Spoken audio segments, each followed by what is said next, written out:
Une femme peut-elle, selon les écrits bibliques, conduire une vision de ministère pastoral? Introduction.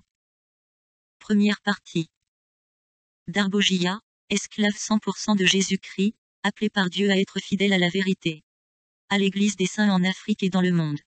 Que l'amour de Jésus, notre Seigneur et notre Dieu, soit abondamment répandu sur tous. Béni soit Jésus-Christ, la parole devenue chair, qui par le sacrifice de la croix, s'est racheté des hommes et des femmes, pour annoncer les vertus de Dieu. Paul disait être étonné, que les Galates soient passés à un autre évangile que celui de la croix. Ce même sentiment d'ahurissement me traîne encore aujourd'hui. Que s'est-il passé pour que l'Église, à l'égard du ministère public de la femme, soit passée à un autre évangile? Or Dieu n'a pas de bouche. Son évangile ne peut pas s'interpréter à son propre détriment.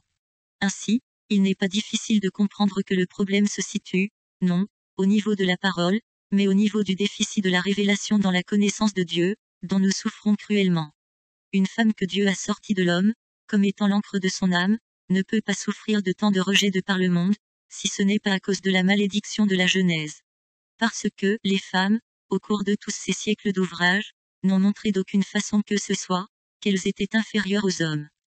Mais pour battre en brèche, toutes ces idées rétrogrades dans lesquelles les cultures et traditions les avaient emballées, elles se révélèrent comme des acteurs complets de développement dans tous les domaines. Elles ont forcé les portes des universités, et se sont imposées comme des savantes, des Nobel, des écrivains, des ingénieurs, des idéologues, des scientifiques, des chercheuses, des enseignantes, des leaders politiques, des chefs d'État et de gouvernement, des pédagogues, etc. Leur leadership, au cours des années, elles l'ont étendu aussi malgré les réticences injustifiées des hommes, au domaine religieux, où elles occupent maintenant des rangs de ministres de Dieu, de fondatrices de missions, de prédicatrices hors pair, avec des appels divins accompagnés de fulgurants dons spirituels. Nous voulons au passage rendre hommage aux héros de la foi, tels que Catherine Kuhlman, l'évangéliste aimé c'est Paul McPherson, fondatrice de l'Église internationale Foursquare.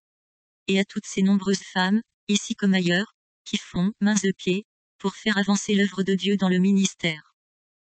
Quelles sont les raisons qui ont poussé le Seigneur à choisir des hommes uniquement comme apôtres dès les premiers temps? Le très prestigieux Jésus n'a jamais marginalisé la junte féminine, comme les interprétations tendancieuses se battent à le faire croire. Les temps n'étaient pas encore favorables pour que Jésus mît au nombre de ses serviteurs de premier rang, la femme. Parce que, le combat entre la lumière et les ténèbres était rude. Et cela pouvait se remarquer dans les rapports impitoyables que les institutions religieuses juives entretenaient avec lui, à combien plus forte raison, la femme dont la position dans la société juive, fragilisait, serait-elle une cible facile? La femme était dans la société israélite orthodoxe, brimée, esclavagisée, rejetée, et chargée des tâches exclusivement ménagères. Les généalogies, carnets de la transmission de richesses, des pouvoirs et des héritages, ne prenaient pas en compte les femmes. Sauf le cas exceptionnel des filles de Tchelofchat, qui se battirent pour obtenir des mains de Moïse, l'héritage de leur père. Même ce cas de figure fut possible à cause de l'absence d'hommes dans cette famille. Azoa Begré, Amos Darbogia.